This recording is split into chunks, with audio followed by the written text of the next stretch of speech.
Whether you keep them in your home or love to see them in theirs, these are the creatures that bring us all together. Reptiles. We're going to be delving into the experiences of reptile lovers from around the block and around the world. This is the Reptile Talk Podcast.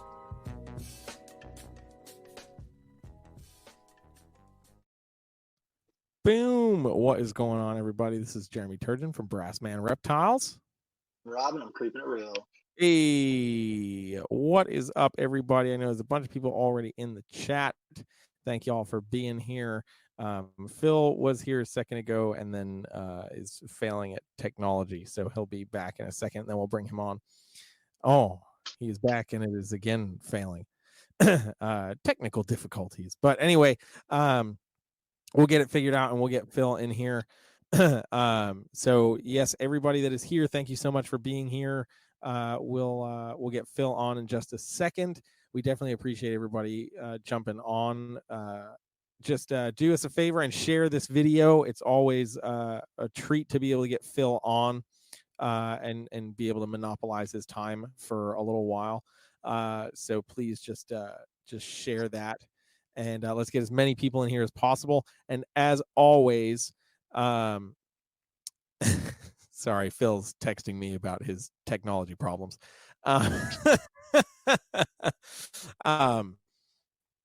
As always, whenever we have Phil on, any super chat that come in on this episode will be donated to USARK. So please feel free to send those super chats or take whatever you would be send a super chat and donate it directly to USARK. Yeah, either way. I'm going to text Phil back. Oh no. Restart everything. How are you, Rob? I'm doing pretty good, honestly. I got a couple weeks until babies start hatching out. I got one more female who had a pre-lay shed, so I'm in it right now. This is the tough part, waiting until everything hatches out. And then I'm super pumped because this Sunday, April 24th, we got the first Carolina Herp Society meeting. Yes. Where we're going to be going to, it's like a state park, right? Yeah, it'll be at Lake Norman State Park in Troutman, North Carolina. It's a great place. I go there fairly often. It's quite nice. There's a really great, when you get there, there's a big building, the indoor building, which basically has like all the trail maps and everything. But you walk around the side of the building and there's a place for you to go down. And then there's this big like gazebo like kind of thing, which Cool. is we'll hopefully there won't be anybody there. If they are, we'll bully our way in. Yeah, like there's a lot of weird people that are going to show up. You might want to leave now. And then I'm gonna just walk in with snakes and be like, and everyone's gonna just go dive for a snapping turtle and just like come up and be like, it's gonna eat you. And I would probably just be like, hey, everyone, come learn about this, and you should join the Carolina Herp Society and USARK. There you go. Natalie kicking it off with the super chat. Whoop, that's right. Super excited to have you here, Natalie. Everybody else that's here, again, please feel free to share this video. We're just waiting for Phil to deal with a technical problem, and he'll be back joining us. So we're gonna. Oh gosh, Rob, did you lose power over there? I did not lose power. What did happen was I have my lights on a timer, and I forgot to change the timer. I'm like, oh man, for everybody that's only listening on the audio. Rob's screen is like totally dark. That was perfect. I was like, everybody's having technical difficulties today. This is wonderful. That's okay. I can fix this real quick. There you go. It's at least Rob's technical difficulty was planned. So it wasn't a technical difficulty. Fan, we got Jerry. Jerry's in the house. Chat here. Appreciate it, man. Definitely appreciate your support through all of the platforms, my friend. Yeah, sorry, I'm paying attention to the little square that is supposed to be Phil that just says not connected. Oh man, it's not like we haven't done this before or anything. Um, that's what happens when you live in the Midwest. So, for everybody that might not be aware, I just got back from Michigan on Sunday. I was visiting Mr. Brian Barczyk, and Woody, Woody. great time with him. But I made that drive, which honestly is not terrible. It's about 9.5 hours. So it's a drive for sure, but it's not terrible compared to like when we did Tinley, Rob, and it was like 16.5 hours from New Hampshire. 10 hours, hard labor. That was rough. Yeah, that was definitely super rough. So this one was not that bad.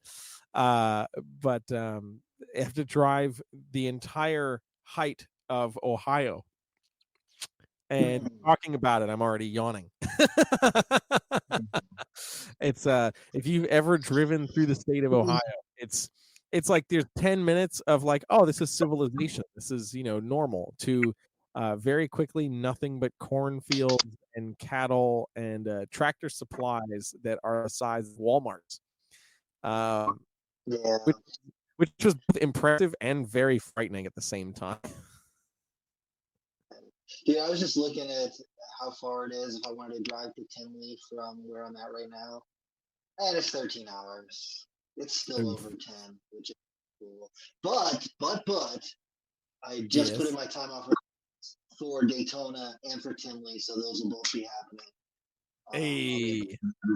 October Tinley and then the Daytona Reptile Expo. And I'm trying, for Daytona, I put in for a full week off so that I can go to Gatorland and do some extra stuff, do some herping, and really get more out of it. Because last year, I flew in the day on Friday setup day, got there while people were setting up, and then had to leave like almost right after the expo. Yeah. Oof. Yeah, no, we don't want to do that. I gotta figure all that out with you because I want to also hit Gatorland and do some stuff with Savannah and stuff. So we gotta figure that out. Phil is here. He learned how to technology. Woohoo! Let's get Phil in here and we'll get our update on how to use a computer. Rude. Now I know why I always come back. Oh boy. Apparently StreamYard hates MacBook. I made the switch and got a MacBook, and that was my first time using it on there, and it said, no, you cannot use this browser. You have to download one of these three. So after downloading all three of those, I still didn't get it to work. So now my old laptop is out, and we're going to try again. Oh, no. I can't Apple, but shush, Rob. I can confirm as a fellow MacBook user, it does not like Safari. So yeah, that's a bummer. I get mine to work on Firefox. I don't know if you downloaded Firefox. I'll get it. I downloaded Chrome and Firefox and Opera, and for some reason Opera let me see you, but my mic and camera wouldn't come on. So anyway, we got it figured out. Amazing.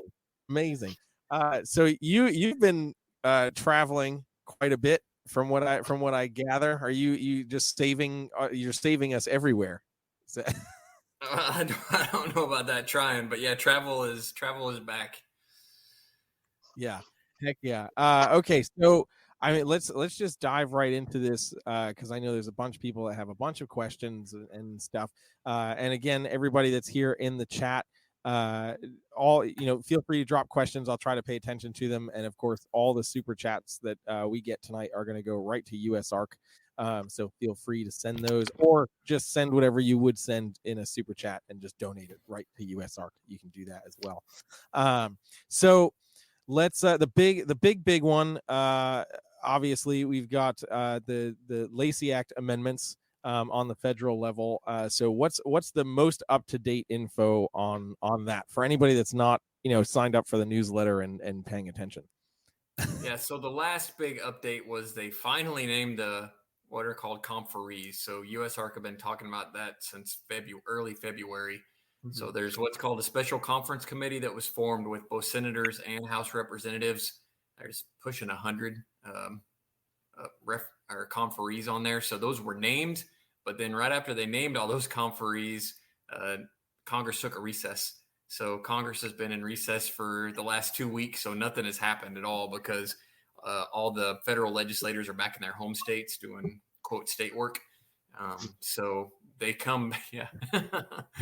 So they're supposed to come back tomorrow, which obviously doesn't make any sense because that kicks off a weekend. So probably around the 25th, we may see some action starting on this, but it may be another week or two before this conference committee even has its first discussion. So honestly, we may be looking at 4 to 8 weeks before we even see what they call a reconciled bill, which is when they combine the House and the Senate bills. So USARK hasn't been putting out updates because there really hasn't been any. So those conferees were named on the 8th, I believe, April 8th, and then they started that recess on April 11th. So basically they named them and then everybody left DC, or the ones that were there anyway. So perfect. So yeah, when there's updates, we'll post them, but yeah, not a lot of updates. So I mean, what people should be doing, definitely go to usark.org, look at that list of conferees, especially if you're senators, if you have a senator representative who's on this conference committee, you certainly want to reach out again, even if you have already. If possible, you don't have to travel to DC to let your voice be heard. If possible, try and set up a meeting at what we call the district offices. So those are the offices in your home state. You can go and talk to a staffer, and don't be afraid to do this at all. Just look over USARK's alert. We'll tell you what to say there, and then just tell them your personal story too and how you'll be affected by this, and go in and talk to the staff of these legislators. There's absolutely nothing wrong with that. Bam. And I while we're talking about this, if you haven't already seen, to everybody that's listening and watching, USARK now has their official YouTube channel, and I think one of the most recent video that went up, you were saying exactly that. These people work for us. It's their job to listen to us. So while it might seem intimidating to talk to somebody, all dressed up in a suit, like he's in that suit because we're paying for it. So yeah, and I should have put a disclaimer there. Remember that they work for you, but never tell them that. That's not a good way to kick off the conversation. Don't walk into a legislator's office and say, listen here, you work for me, so I'm going to tell you how it is. Not a good way to go about that. So that's just to help people be comfortable with going in and talking to them. Again, remember, they're there to listen to you. But yeah, those words, you don't want those coming out of your mouth. Yeah, fair enough. It is always important that we keep it civil and polite and professional. That's media moments, Yeah. Here, man. Yeah. All right. Before we go on to the next thing, Jen Davis is in the house. Draw super chat. Keep kicking ass. That's right. Phil kicks all the ass for us. So. we're trying. That would be nice after all of the ass has been kicked. Absolutely. So I think this next big thing has, we've been really pushing this to the forefront a lot, and that's what's going on in Florida with FWC and this potential proposed safe list or white list that FWC is proposing. It goes far past reptiles. Not everything that's non-native is what it sounds like. So I know they just had a tag meeting. Is it last week? Yep. And then the next meeting is May 3rd and 4th in Gainesville. No. That's a commission meeting that's coming up in May. Yeah. So the tag is the technical assistance group that a couple dozen stakeholders are invited to. So yeah, a little bit different. We have those quarterly, and then the commission meeting will be big because people can go and talk directly to the FWC commissioners about what's going on. Perfect. Thank you for clarifying that. That's my bad. So what's where did all of this come from? Because it sounds like a lot of people are kind of like, this came out of nowhere. Like, what the heck is going on? So is there a little bit more of an extended timeline that we don't know about, or did it really just kind of pop up out of the blue? Yeah, it came out of the blue, and we have no details. So people should not be freaking out yet. It's not going to do any good. We have no idea when FWC is going to announce this. We don't know if they're working on it. All there was at the beginning of that tag meeting, FWC staff let out one line that there was a directive from the commissioners to discuss a safe list. So that's all the details we have right now. So there's no proposed safe list, which that's the term they're using. Usually we call it a white list. Which are species that are allowed to be kept. So again, FWC is apparently going to coin it a safe list. but it could be a year from now. It could be 3 years from now. It could be 3 months. We have no idea on what's going on, when they're going to, get heavier into the discussion on it. It was just thrown out there, and then that was the end of it for that tag meeting. Okay. Yeah, that's really intimidating for a lot of people because there is so much of the reptile hobby that goes through Florida, and there are a decent amount of people who live in Florida that could be affected by this, right? Yeah, absolutely. I mean, yeah, Florida's an important state, so we got to watch what Florida's doing, and then a lot of those southeastern states, especially, watch what Florida FWC does, Florida Fish and Wildlife Commission. So it's important. We got to stop it in Florida, because if it passes in Florida, that just starts the wave. That's like so many other types of legislation. If it passes in one state, then the other states just want to pick off on it. We see that with the Traveling Animal Acts. We see it with dog and cat sales bans. We see it with all kinds of things. Once a group or an agency gets that foothold in one state, other states are watching what they're doing. Yeah. Yeah, 100%.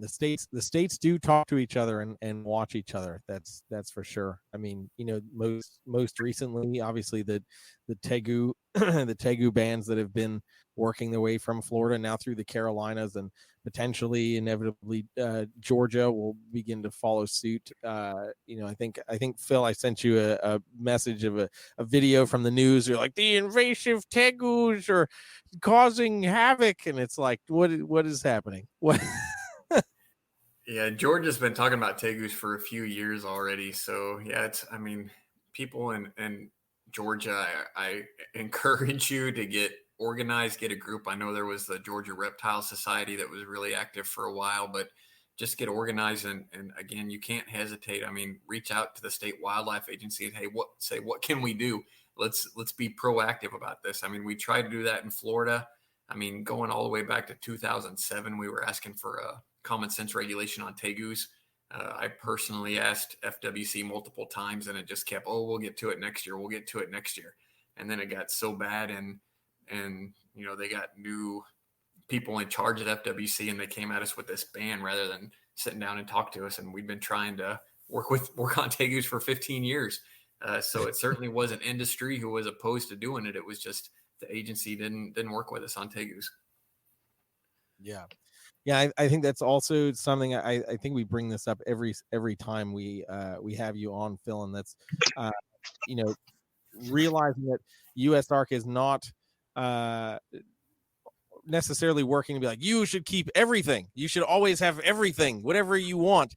There are certain common sense legislation and proposals that can be put in place where those people that would be reckless with those animals would be deterred quite quickly by like, I got to do all paperwork, or I've got to maybe get hours or whatever.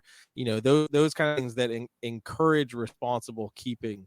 That's really at the forefront.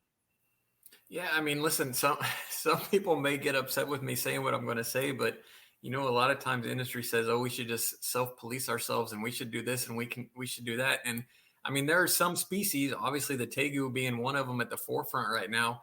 We've got to handle that species differently than we do other species. Than we handle leopard geckos or bearded dragons. We got to handle things with tegus differently. So if we're just selling them all willy-nilly and realizing that this is a 4-foot lizard that most people should not own a tegu. I mean, let's face it. If you're not willing to say that, you're one of the people who's selling them just however you can and flipping them and making $5 or $10, and that's not kosher. That doesn't work. When we get too many of a species out there and people are keeping them in properly, and then they start getting released, that causes problems for the whole industry. So, that's why you got to start thinking. People selling certain species need to think about acquisition forms. We have samples of those on our website where it just makes people take a pause before they take a species home. So, I mean, I'll even throw sulcatas out there. I mean, that's the 3rd largest tortoise species in the world. Most people buying a pet tortoise should not be buying a sulcata.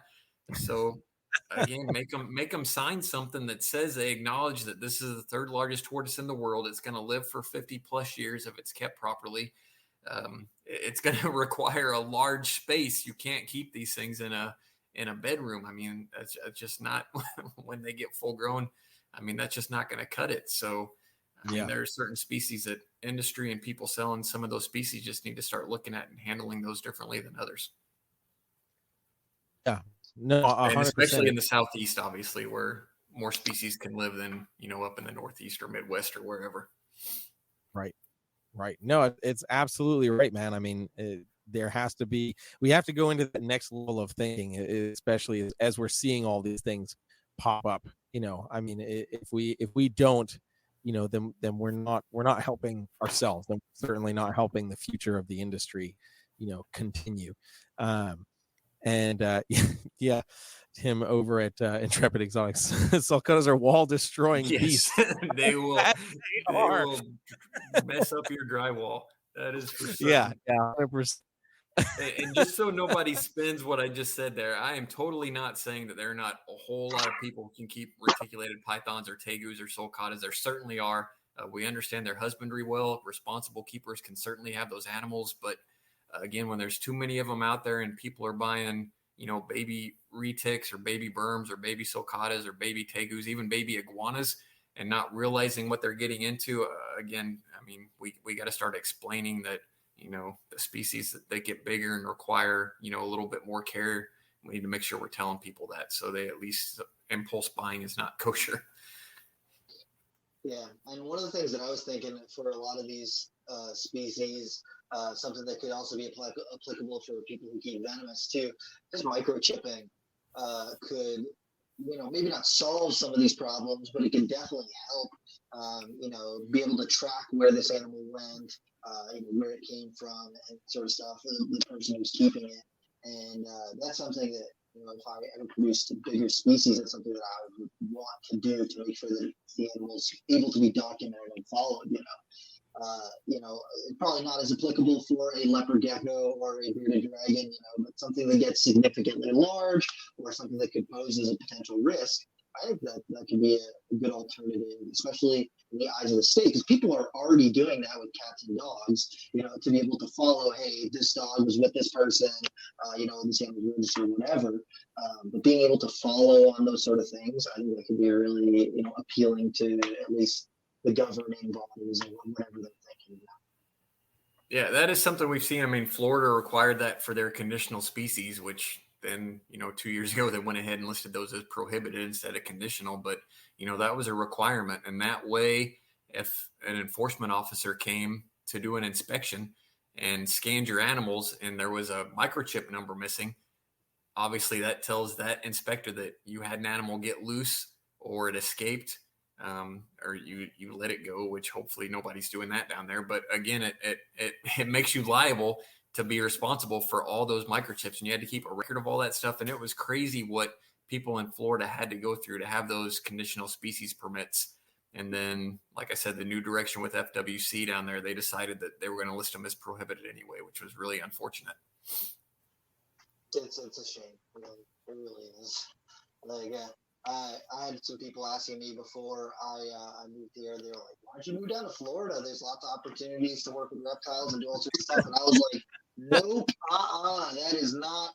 There's too much risk going on with that right now, and especially since I keep scrub pythons. You cannot even own scrub pythons now in Florida at all. They're prohibited. So it's like, there goes that one. At least for me. That's one of those. I mean, it just makes no sense. I understand they can get big, but I mean, those are expensive animals. Hardly anybody has them, and for them to end up on a prohibited species list, that just shows that FWC was absolutely not willing to work with industry and listen to our input on that stuff. And it's unfortunate the direction they've taken, because 10 years ago, FWC worked with the reptile industry in Florida and came up with common sense regulations like the conditional species list, which was super hard and had a lot of requirements to keep those animals. But if you were willing to do it, you were at least able to. And now that's not even an option in Florida. And that's why USARK Florida, which again, that's a separate entity, so everybody knows that, a separate 501c6 organization, but they're on lawsuit number 2 down there. They've spent, I'm pretty sure they're pushing about $700,000 right now in attorney fees alone down there in Florida. So, I mean, they're working their butts off down there to stop this from happening again in Florida. Yeah, and then when we had the big snake ban, the federal government banned a species of anaconda that's never been in the United States. What? what is this about? Like, for real, what is this about? Because it seems like they're just making things up. Yeah, it may not even exist. They're banning Bigfoot. The federal government's out there banning Bigfoot. Dude, I'm sorry for all the Bigfoot believers. I think Bigfoot's out there, so I shouldn't have said that. Dude, we gotta protect the people from cryptozoology. Sheesh. Oh man. Okay, so we've got some updates, we've got some ideas. So I know in the this most recent newsletter that went out, which of course I will say, if you're not already signed up for the newsletter, you should be. Just go to usark.org, sign up for that newsletter. It's free. It is free. And it will keep you up to date. There's an alert in Michigan, in Royal Oak, Michigan, a city ordinance thing. Can you just explain a little bit on that one? Yeah, it's still kind of early on it. There was a serval that escaped. It was over 6 months ago. So serval's a small African cat, and someone had 2 of them in his or her backyard or their backyard, and one got loose. So that is what started all this. So, unfortunately, it's one of those things where one person can ruin it for everybody. So now that town is looking at passing an ordinance, and, it's still kind of in the early stages, and, we're not sure where it's going to go yet. But yeah, if someone's in that town, the hearing's coming up on Monday.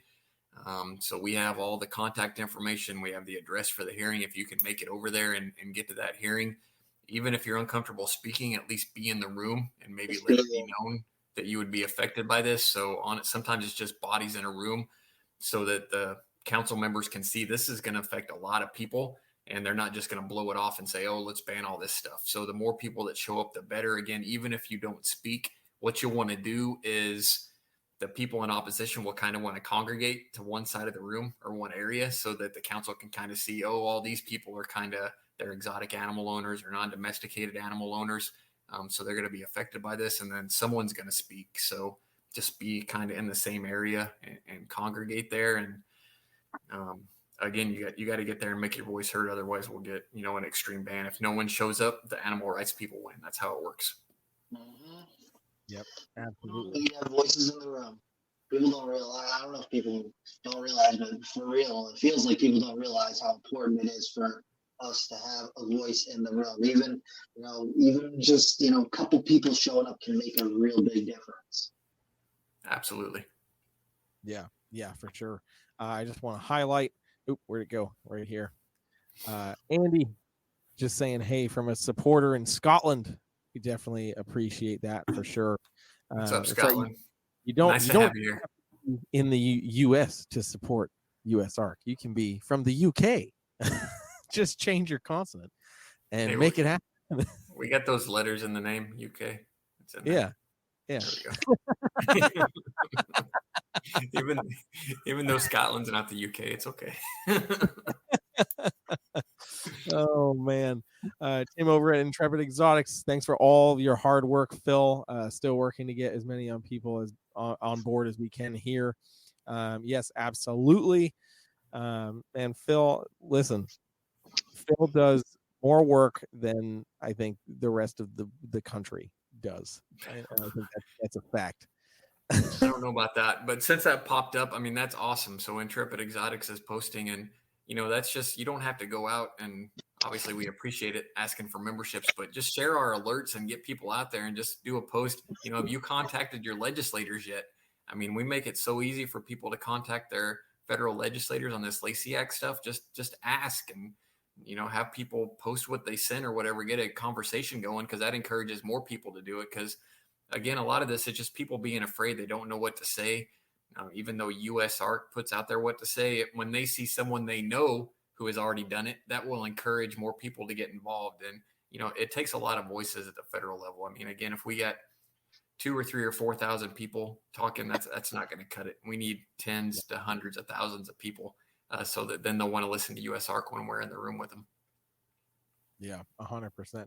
I also think that's why it's so vital in instances like this, where we're talking about, like Lacey Act amendments, where we're talking about stuff that surpasses the reptile industry, really making sure that we're reaching out to our friends that keep other animals, fish keepers, bird keepers, mammal keepers, all of these people, because again, the more voices in the room, as we've stated, the better, and as much as I love the reptile industry, it can be fairly unorganized when it comes to rallying the troops. That's just people in general. Let's throw that out there. True, that is true. Yeah. Yeah. But yeah, so just reaching out to as many people as possible, making them aware, because at some point it's going to affect somebody else. If it's not going to affect them right now, who knows? The next serval, leads to the next Burmese python ban or something. You never know. You just never. Well, the Yeah. thing is, a lot of times when these things pop up and it happens with one type of exotic animal, the lawmakers just go, oh, it's exotic, and they just put the blanket term exotic on there, when exotic under like the law can be interpreted as anything that's not domesticated. So basically all your reptiles, almost all your fish, birds, lots of these things that people very commonly keep as pets are not domesticated, and they're not like our native wildlife. So when they do a ban because of something that is, they just go, oh, it's an exotic snake or exotic, whatever. The regulations are not carefully worded. They're not thought out. So they blanket ban, or they try to blanket ban this huge group of things. And it's like, it might not be what they intended, but it is, a consequence that we would all have to deal with if it does pass. Yeah, I hope people just listen to what Rob just said. So this Royal Oak, Michigan is a perfect example. It was a serval. It was a mammal. It was a cat. And what that led to was an investigation into all exotic and all non-domesticated animals. So even though it wasn't even a reptile that got loose, that brought reptiles in the conversation. If you go and read the article on that Michigan alert, again, it mentions reptiles specifically, and this was a cat that got loose. So it doesn't matter what type of exotic or non-domesticated animal it is, it brings everything into the fold. Yeah. Yep. Absolutely. Absolutely. All right, we're going to take a quick break and run our ad break. We'll be back in 2 minutes, and then maybe we'll do some USARK myth busting, because we always love to do those. Black Box Cages, located in Buford, Georgia, is your one-stop shop for all of your caging and rack needs. Owners Jen and Clint are at the helm of this fantastic company. With one of the shortest lead times in cage and rack manufacturing, Black Box can satisfy anyone's needs, from baby racks to V70s, arboreal and terrestrial caging to deep-fronted bioactive enclosures. You can find everything you need right here. New enclosure sizes and products are added frequently to their availability, so be sure to check back often. Black Box Cages have tons of customizing options for lighting and heating. Along with that, cages and racks can be stacked with metal stacking dowels, and all cage joints are dadoed for improved durability and stability. Most cage units are flat packed, but are pre-assembled prior to shipping to ensure a solid build every time. The Micro, XC18, XT3, Bio-G, and 3-stack V70 ship assembled, and all other racks are shipped freight and assembled. The XR16 and XR20 model racks allow keepers to mix and match tubs. Fitting both Vision and Freedom Breeder tubs, you can mix the V15, V18, and V35S tubs, or the FB5, FB8, and FB35CV SC tubs. This kind of flexibility allows keepers to raise their animals from hatchling to juvenile or subadult size before needing to upgrade into adult caging. Don't just take our word for it. Go to their website to see countless customer reviews and review videos from keepers all over. To learn more about Black Box Cages, follow them on Facebook and Instagram at Black Box Cages, and of course their website, www.blackboxcages.com. Links to their socials and website will be available in the podcast description. Boom, and we're back. A massive shout out, as always, to Black Box Cages, who I know are also pushing for USARK. They make sure they put USARK info in every single one of their shipments that goes all over the country. So massive shout out to them for continuing to spread the word. I really need to like do some sort of graphic that we can throw at the beginning of the screen before we do these USARK myth busting. I think that would be really good. That's just me being cheesy. We always Cheesy is awesome. Anybody who says cheesy is bad is wrong. That's right. That's right. Okay, so we do this every single time we have you on, Phil, and I always do it because nobody ever really has the balls to contact you and ask you these questions. So a couple of them, if you guys have heard our podcasts with Phil before, a couple of these you might have already heard, but hopefully we'll throw a new one in there and throw it all off. But the biggest one is, Phil, where's the money go? Where you got? Wait! I gotta go. I gotta plead the fifth. I can't answer that. I'm gonna have to go. I'm having technical difficulties. Sorry about that. Everything just mutes. Phil's gone. Right. Where's the money go? Where does the money go? So USARK actually goes above and beyond. So I know someone sent me this earlier about USARK financials. As a nonprofit, you do not have to post your financials online. You have to make them available if somebody requests them. So USARK has them posted on our website. We go far and above what most nonprofits do. So our financials are all posted right there on our website under a drop down on a menu that says financials. So all you got to do is click on it and we've got it all posted right there. But as far as where it goes, I mean, obviously a lot of it goes to attorney fees. Again, that's on there on the financials. We have a federal lobbyist that's $150,000 a year right off the top of whatever we make, which she's worth it. And as far as federal lobbyists go, for those who don't know about federal lobbyists, that's for what she does for us and the connection she has. That's cheap to get her for that. And she's not a full-time lobbyist. These federal lobbyists will have multiple clients, but she's known for her work in animal industries. So she's familiar. She's constantly talking to federal legislators about animal issues. So USARK is lucky to have her. I get a salary because this is a more than full-time job. So anything you see coming from USARK is coming from my fingertips or coming from me. So I do get paid to do this job, and I'm under no commitment by USARK. So anybody can apply for this job. You can contact the board of directors, say, hey, I can do a better job than Phil. Have an interview with the board of directors and maybe you'll get hired.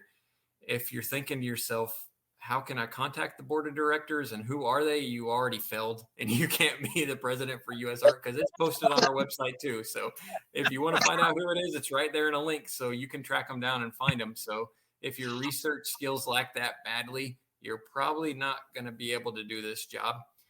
But I mean, that's where the money goes. We do, if we have a good year, we can have extra money. That's a big misconception. A nonprofit does not have to spend all of its money every year. It just has to go towards its mission. So, if we have a surplus in a year, we can't have that money there because if we file something like a lawsuit, we're going to need money to get that up and going. So, if we can have a war chest, that's awesome. We're transparent about that. Again, our financials are right there. So, I mean, if you got additional questions, I'll be more than happy to answer them. But that's where the bulk of the money goes. Bam. Okay, there you go. So hopefully you can all shut your mouth until the next time we have Phil on. And wait, before we keep going, let's just say I know I can speak pretty bluntly, and Jeremy likes to poke fun, and Rob does too, because they know where the money goes, and that's fine. Anybody asking questions is perfectly fine. We're a public nonprofit. It's absolutely fine to criticize us and ask us where the money goes. So if we seem a little flippant at times, it's not intentional. It's just because, again, we're familiar with it and know where it goes, but it's absolutely fine and appreciated for anybody who wants to question what we do. Yeah, it's accessible. The thing is, a lot of these people are like, but where does it go? And it's like, well, if you took half of a second to look to see that it's there, well, they're not spoon feeding it directly to me. Well, I don't think that that's their job. I mean, they're giving you all the alerts. You're already, if you are doing your part, you're already on their website. You can look. I promise you can. Yeah. But no, people always got something to say. Of course. Okay. All right. Here's number 2. Things, can I hop in one? Yeah, absolutely, dude. Because one of the ones that I've seen, I've been going live on TikTok recently because TikTok seems to actually spread the live streams around quite a bit. I feel like Instagram kind of stifles it. But on TikTok, I've been averaging anywhere from 200 to 1,000 people in my live stream at a time. And, one of the things I try to talk about USARK on every live stream. And one of the things that I've had people say who are in there is, well, what about the things that we lost? And it's like, have you looked at the amount of things that USARK has won over the last several years, or are you just focusing? Or do you personally just have a Tegu and you're upset right now? Tegu, like don't get me wrong. Like if I kept Tegus, I would be very upset right now. But the amount of victories that USARK has compared to the things that we've had to compromise on or, lost, I'm using heavy air quotes right here, the things that we've lost, USARK is batting really good. I'm just saying the amount of success that we've had, and even if you are counting, amendments and little changes, USARK has done so much good for people to be like, well, this one thing here, I see that,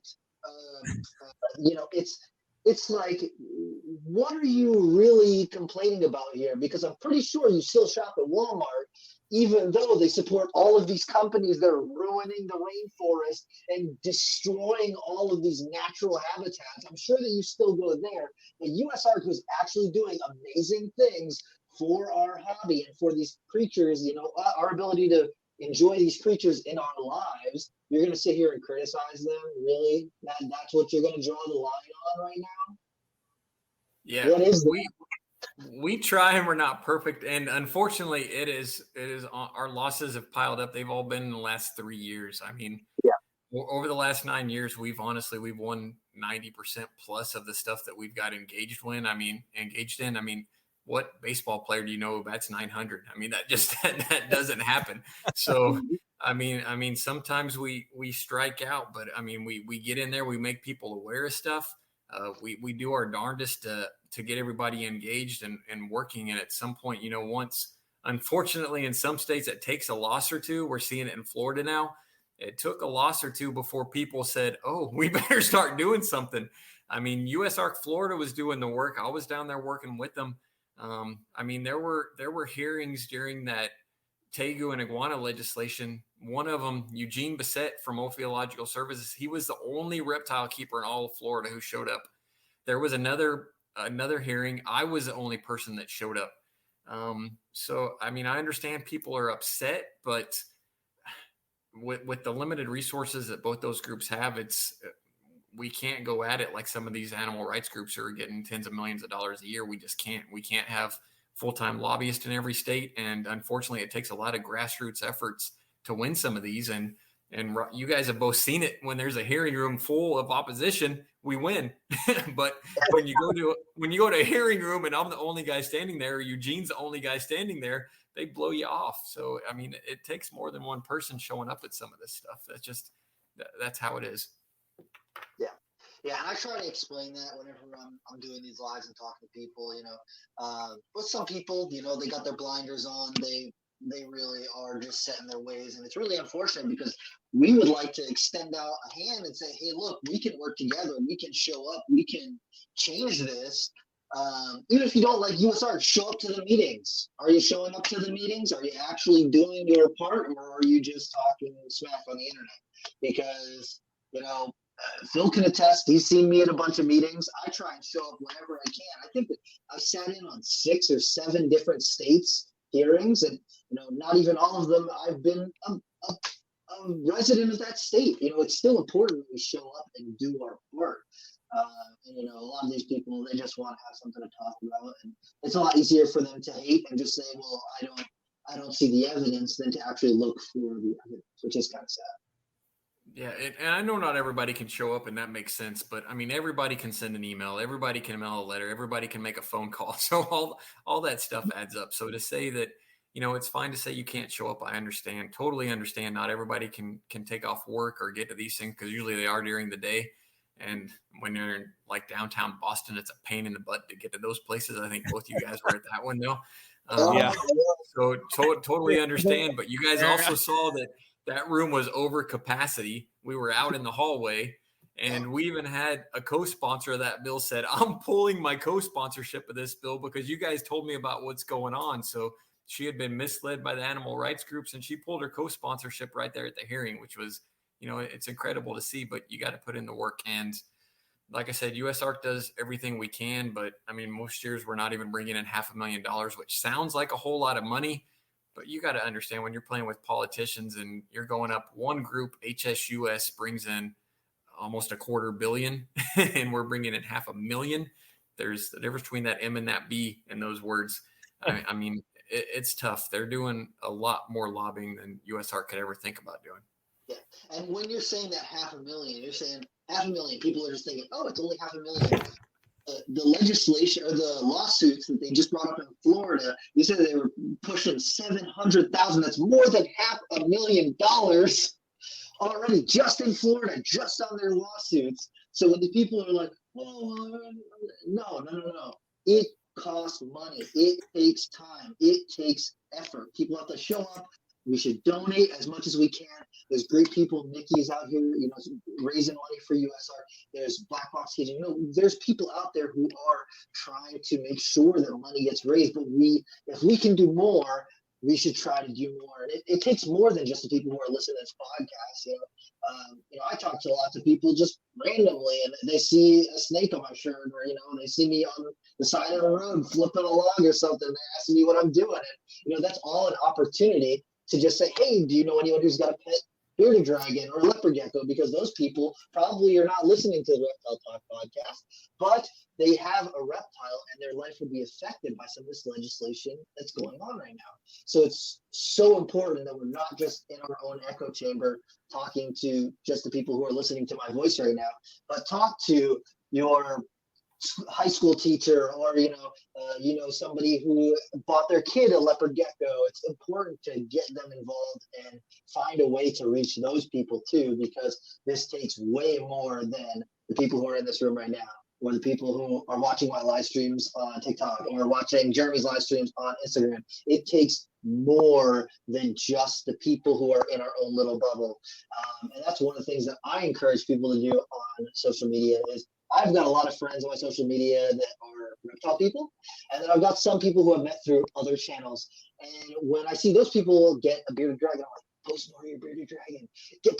People ask them questions all the time about, what does it eat? How does it like? It's got a personality, blah, blah. And just those little tiny things can lead to people exploring more and learning and getting involved in this community. I think that's just little things like that build up over time.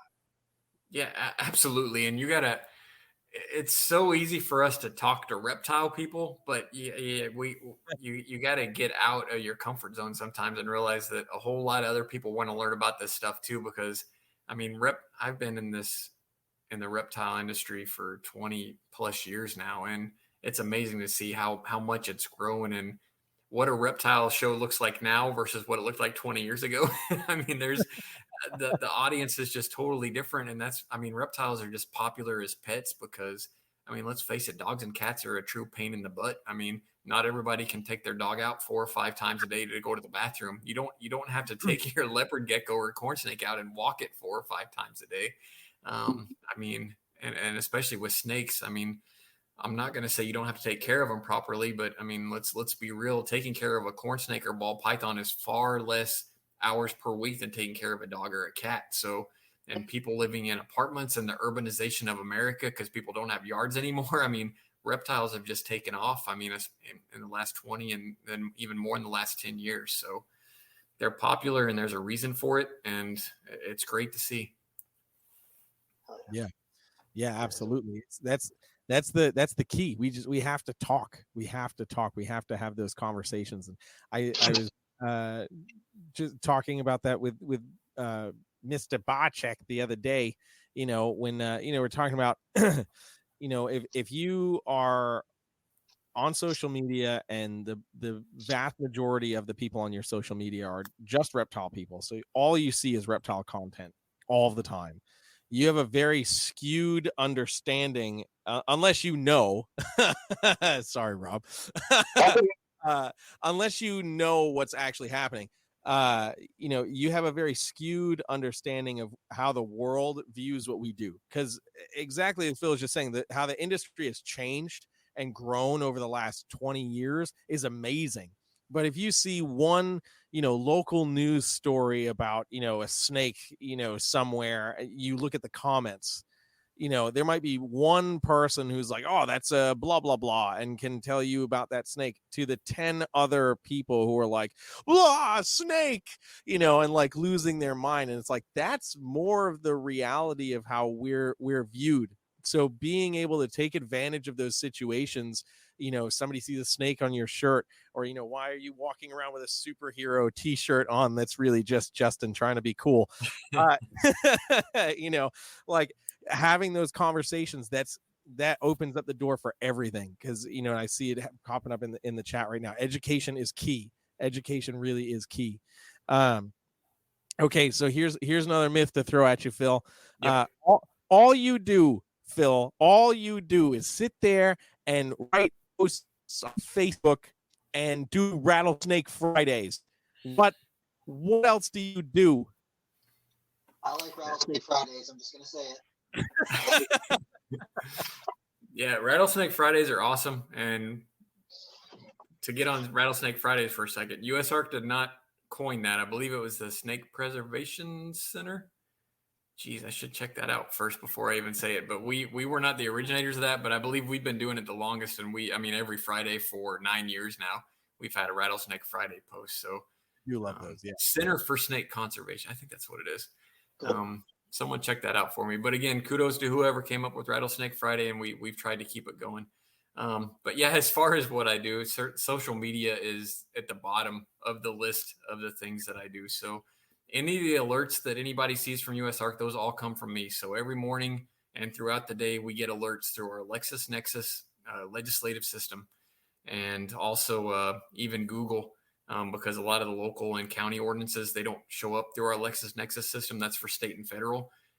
So even Google, we get alerts on. That's how we saw this Royal Oak, Michigan situation.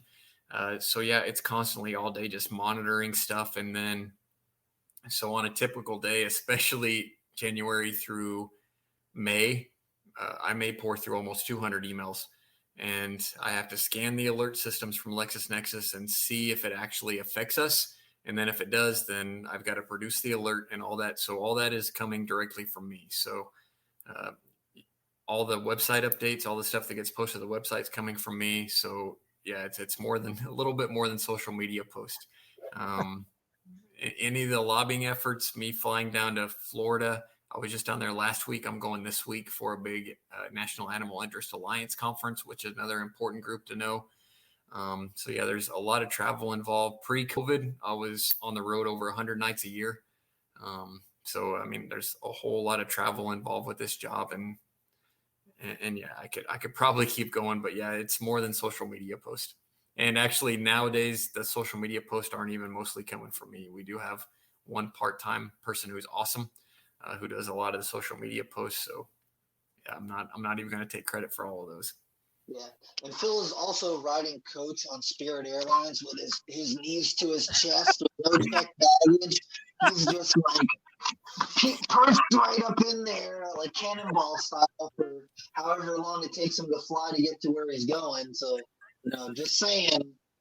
I gotta tell you, it stinks sometimes, because I had a sales job before, and I always price lined everything to get good prices, and it honestly, I'm a glutton for finding deals. And this post-COVID, the cost of flights and the cost of rental cars, especially, it's just crazy, and I hate it that I got to spend USARK money on that. But it's essential. Like this last time, I flew down to Florida last week for that tag that I mentioned.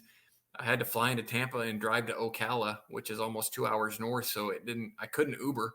It didn't make sense to pay an Uber to drive me 2 hours and then 2 hours back to Tampa. So I had to get a rental car. But man, prices on some of this stuff are unfortunately a little way higher than they were pre-COVID. Ridiculous. It's ridiculous is what it is. It's absolutely like off the charts. It's scary. Yeah, and that's a solid point as well. Going back to where's the money go? It's we're all dealing with the rising costs of everything from gas to raw building materials, rental cars, airfare, just travel in general. It's not that it was ever incredibly cheap, but comparatively to pre-COVID, it's obnoxious where prices are at right now for even the most simple things, even a little compact smart car that we all know that Phil loves to drive. I fit right into those, just like those seats on Spirit Airlines. If there, listen, all I'm saying is if there is not a picture of Phil in a smart car blown up for October Tinley, it would be really sad. Oh my gosh. Okay. All right. Let's do one more myth, and then we'll be good because we're definitely rounding out our time, getting towards our hour mark. So this last myth is, this might be the new one. USARK only cares about the attention, and they're not actually doing anything outside of social media and posts on the website. Yeah, I got that recently, and I was like, huh? So I'm just gonna speak as USARK. I honestly I hate attention. I hate all this stuff, and honestly, I said it earlier. If someone steps up who can do this job better with me, then show up. I'll be more than happy to take another role with USARK. But I'm comfortable with public speaking, but it's part of it. I mean, I have to do it. I gotta pony up and do it. Just like when I got this job, I sent a 1-line email that said, "Who's stepping up?" And that led to this job. So I saw that the industry needed it, and I was the guy who stepped up then. I may not be the guy for the next 10 years, but until someone else comes along and convinces the board that he or she can do it better, then I'm here, and I'll try and keep doing a good job. But yeah, attention is not my thing. I mean, we just launched a YouTube video 3 weeks ago. If I was an attention guy, we would have had a YouTube video 9+ years ago when I started, because I would have wanted my face all over everything. But that's just not me. I post on my personal Facebook page once every 2 or 3 years. I mean, I'm certainly not out here for the attention. I don't think I'm some kind of reptile rock star. I'm just a guy trying to do the job and do what's right by the community. So, I mean, it's fine if people want to think that. I know that it's a public position and they can criticize all they want, but personally, that's not me, and that's not what I'm about. So I am going to take that one a little bit personally, because that's not who I am. Yeah. No, I get it. I think I had 17 different faces when I saw that comment come in the chat. Now it's like, is that real? Is that? Oh man. Okay. As we're rounding out what's going on, I definitely want to give another plug for the USARK YouTube channel. Shout out to Garrett Hartle and his team who have helped to spearhead that. And it's absolutely great. I think those videos are awesome. Getting that information out exactly where it needs to go. And, I think everybody enjoys staring at Garrett's face, especially when there isn't a tiny, worm of a retic, crawling around him. Yeah, it's crazy. Kudos to Garrett and Thomas. That was one of those things. I pushed it off as long as I could, and finally the USARK board said, "Hey, you got to get this YouTube channel going." And Garrett, it took some convincing from some other people, I think, but he stepped up and he's doing a great job. He's got a really cool video coming out tomorrow, so they're going to post new videos every Friday. So keep a watch out for that. And I do have one more myth before we head out. So let me know when you're ready. Let's go. You're ready Let's now. go. So, let me just give this shout out to Natalie real quick. Thanks, Natalie. Natalie's awesome. She'll be the PR person. Let's go. Okay. All right. Hit us with this myth. And so again, most of this, because I'm rarely on social media, but someone sent me this that someone else posted on social media about the control I have over USARK. So just so everyone knows out there, I do not run the bank account. I have no access to USARK's bank account. I cannot write checks for USARK. So all that has to go through an accountant and the board, and any major expenditures, all have to be approved by the board. So I'm not some guy out here profiting off of USARK and not claiming a bunch of this stuff. and I don't set my own salary either. So if USARK was violating IRS law, we would not have been able to bin a 501c6 nonprofit this long. So all that stuff has to go through a board. So I do not dictate what I make, what my salary is. Again, that all goes to the USARK board, and it's done by the book, by USARK law. So anyone that thinks I have total control of all this stuff or is talking about that on social media, that's not how we work. Again, our board of directors is public. It's on the website. Those guys are calling the shots. It's not me. Bam. I appreciate you laying down the law and really just talking, putting this stuff out there, because, too many people have got their blinders on. They're not paying attention. It's important. This information is already accessible, but when you can hear it directly from the guy, hey, it's much harder for them to refute. All right, wait, Jeremy, I got another one. Oh, come on, let's go. Always remember, just because you read something on the internet does not mean that it's true. So I know there's been a lot of, well, I won't say a lot, but there's been some people criticizing USARK's release of information about this Lacey Act stuff. And I have literally seen people saying things a month after USARK has, and saying USARK hasn't talked about it yet when we were talking about it a month earlier. So please at least check. So if you see something posted online that says USARK isn't saying this or USARK isn't telling you that, at least maybe go check out the USARK site to see if we actually have it posted there especially before you start posting on our Facebook page and calling us out. And then we have to point out to you and have you apologize that you were wrong, which we're not right 100% of the time. I'm not going to definitely not going to say that. But again, maybe just cross-check and reference what's being said to make sure that it's true before you go making yourself look like a fool. Oh man, that's all. Last little mini rant. You got me wound up, man. Hey, I'm glad we could make it happen. That, or maybe it's the water in this flask. Oh my gosh. Oh, all right, Jen. I'm gonna have to get wound up more and get some Hennessy or Jameson. That's what it is. I'll have to get some Jameson. There you go. Jen donates more. Oh man. Too wonderful. I want to stress just everybody that's listening and here in the chat, like, the importance of USARK and seriously what they're doing for us. I mean, I don't know if anybody pays attention to reptile keepers and stuff in other countries, but I mean, we're not the only country that has to deal with animal rights insanity. The IHS was just banned after an upcoming show in this June from doing reptile shows in a certain region. I'm forgetting which it is off the top of my head. But this came after so much pushback from animal rights organizations.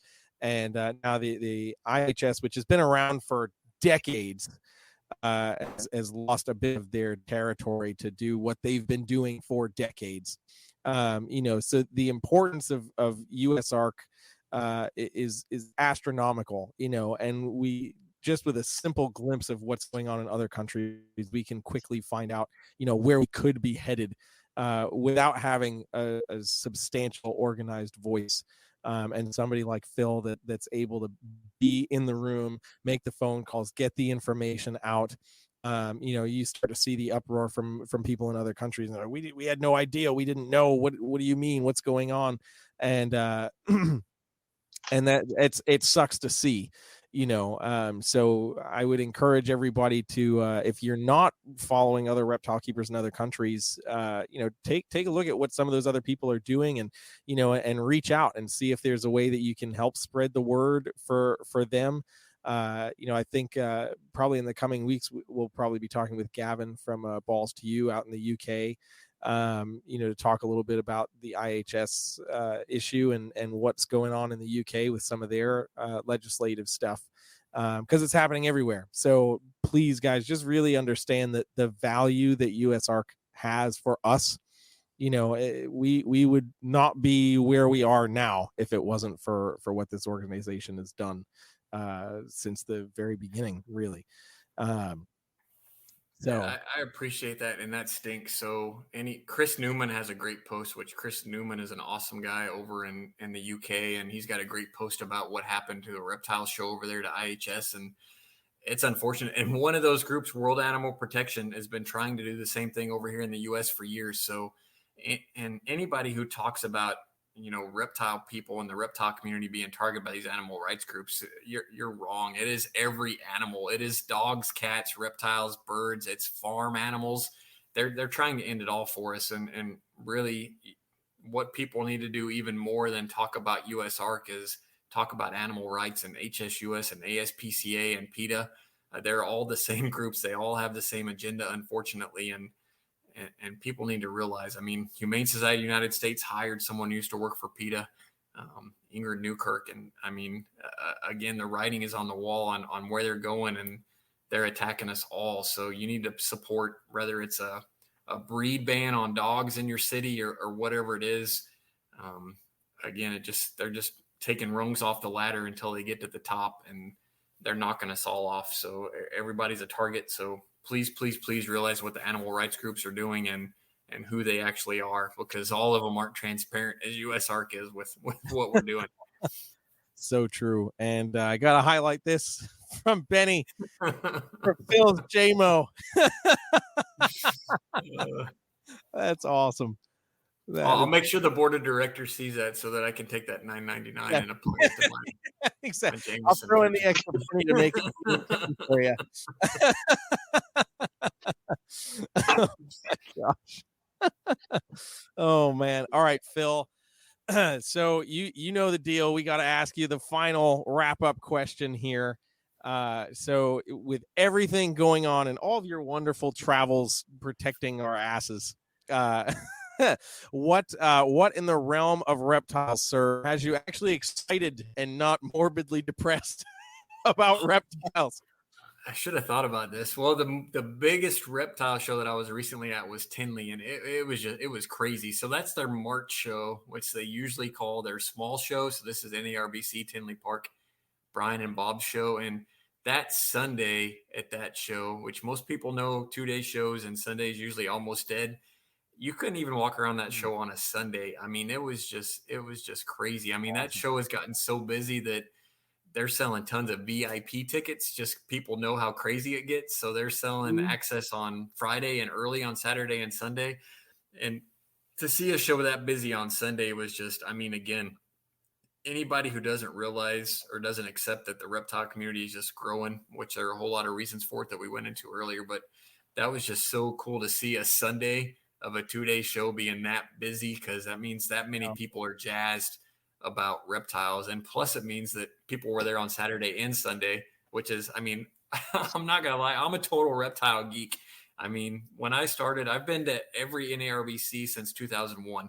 I missed one show since 2001. And the first time I went to that show, I got a regular ticket. I was there first thing in the morning on Saturday. I was there first thing in the morning on Sunday, and I was there all the time, both days. It's cool to see people that are that jazzed about reptiles and to see more people getting into it. It's cool. Hell yeah. Heck yeah. That's what's up, man. That is where it's at. I'm here for it. All right, Phil. So if people want to find out more about USARK, where do they go? USARK.org, USARK.org. Super easy. And make sure to check us out. We got social media all over. It's not super active all over, but now we got a YouTube channel. We got Facebook. We're on Twitter. We're on Instagram. So any social media platform you're on, we should be there. I don't know about this crazy TikTok stuff. I know I said I've been around for a while, but I'm still an old man. I had to shave off my week-old scruff for this podcast because it's all gray now. Is that why you were late? Yeah, actually, I don't even have a MacBook. I was making all that up. It was because I had to charge my razor up to shave. Phil, I appreciate you coming on here. I know that the people who are watching and listening appreciate you coming on here Absolutely. and spreading some of this information. Thank you so much. We appreciate your time. Very, very much valued, because I know that you're a very busy guy. Thank you, as always, for coming on here. Appreciate it a lot. Yeah, awesome. And thank you to you two. I know how much you guys talk about USARK and try and get awareness out there. So thank you to you two guys. We're trying, man. We're trying. Bam. All right, guys. We will see you next week. I forgot who we're talking to, but stay tuned for the post. See you guys later. Thanks, everybody. See you later.